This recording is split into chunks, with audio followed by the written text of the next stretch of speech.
Hello guys! Happy New Year everyone! So itong vlog nito guys, isi-share ko sa inyo kung ano nga ba yung mga patikim ng GMA Network this coming year, 2026, no? Unahin natin ang GMA Prime. Parang kini-question kasi kung ano nga ba may offer ni Jillian Ward and David Licaco sa Never Say Die. Kasi ma-action siya and all.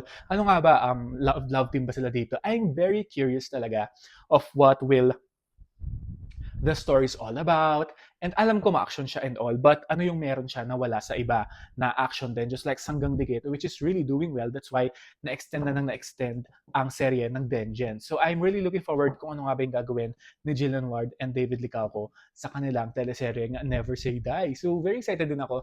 The Master Cutter, no? And some cast din ito, no? Siyempre, ang pagbabalik teleserye ng ating Kapuso Primetime King, Dingdong Dantes, no? After ilang years din yun kasi he did his last serye was, if I'm not mistaken, Royal Blood, and which talagang super bongga issues talaga ang rating nun. And of course, this is also star-studded, sabi ko nga. And nandito si na Shuvi, ayan. So, very excited din ako doon. Kayo guys, excited din ba kayo? Kasi yung Master Cutter, iba yung, based sa trailer na napanood ko o sa teaser, it's really doing, parang iba talaga yung ipapakita dito ni Ding Dong. Kasi parang ma-action in a way na parang meron siyang gagawin na iba. So, I'm really looking forward to that. Tapos, The Secrets of Hotel 88 din.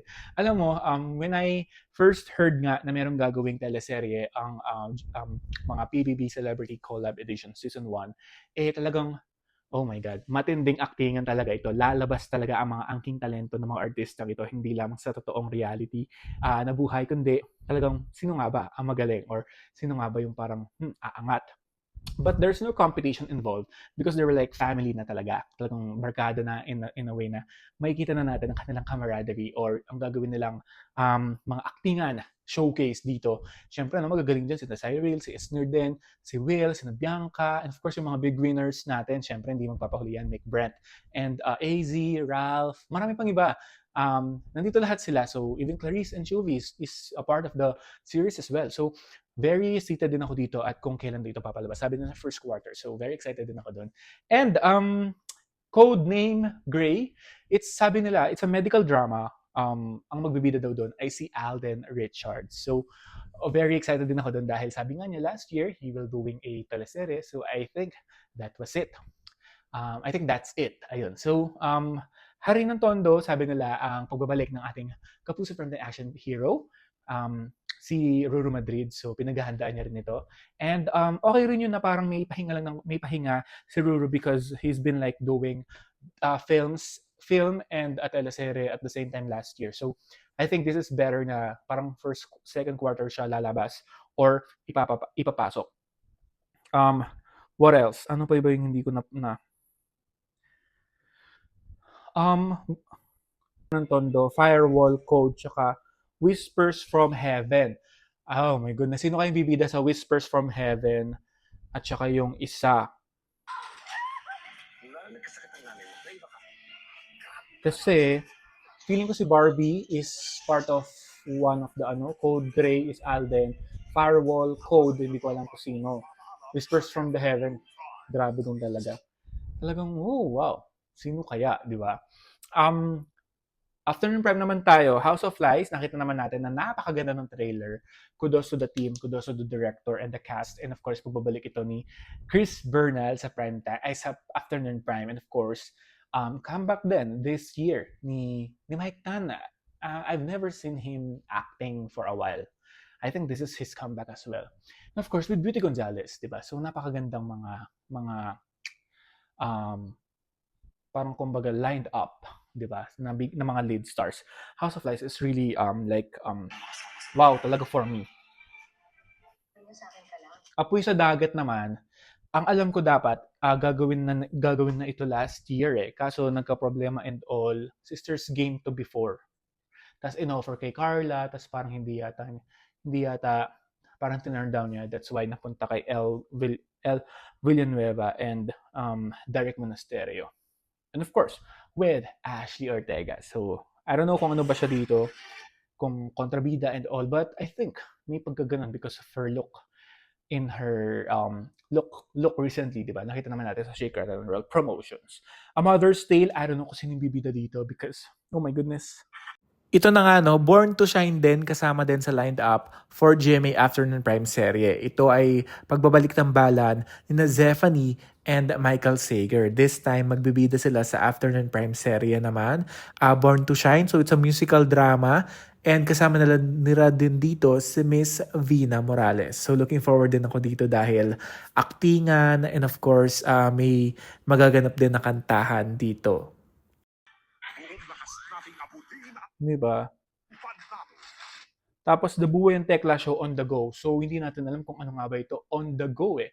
Parang labas sila, parang meron ng mga audience participation. We don't know. But we're really looking forward to that as well kasi parang naka-season break sila. NCAA, the people have spoken. So sino to? At saka ano to? Is it a original show? Ano nga ba? Game ba to? Exciting. Stars on the Floor new season and The Voice Kids. Hopefully magkaroon na yung The Voice talaga na talagang adult, yung parang mga panahon din ng Morissette. But still, it's still The Voice Kids. Mga bagong kwentong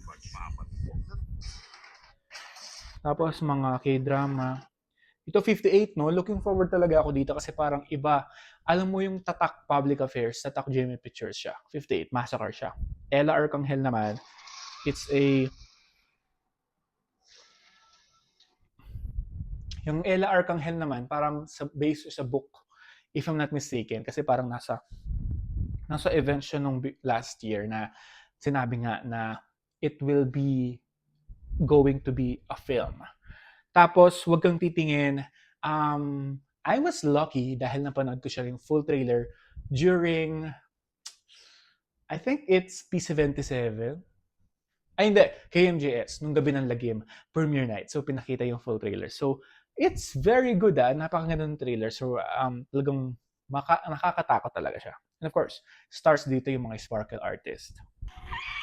Sama-sama tayo na magsubok. Diba? So, siguro, sana ibalik yung Survivor. Diba? At ano pa ba yung na-miss ko? Running Man, sana mag-season 3 sila. Kasi I really miss watching them sa Running Man. I think Sangres still this year kasi parang na-extend pa rin siya because of the ratings and the story, how it goes. And what else? Hopefully, lumakas din ng GMA music or GMA playlist kasi talagang sana more music pa sa ating mga kapuso singers. Sana, di ba?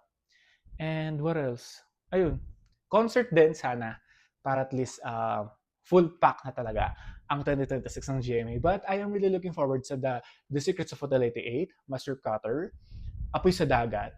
Actually, lahat eh. At saka kung sino yung bibida sa mga hindi pa nila sinabi na mga ila-lined up nila this year. So, oh my goodness. And first comeback ni Ding Dong, Alden, and Ruru Madrid. Watch out for that as well. So, yeah, Happy New Year everyone! Hope you like this video. Comment down below kung ano yung mga programa, shows, teleserye, pelikula ang inaabangan nyo sa GMA Network. Comment down below. And this has been Jico. Like and subscribe.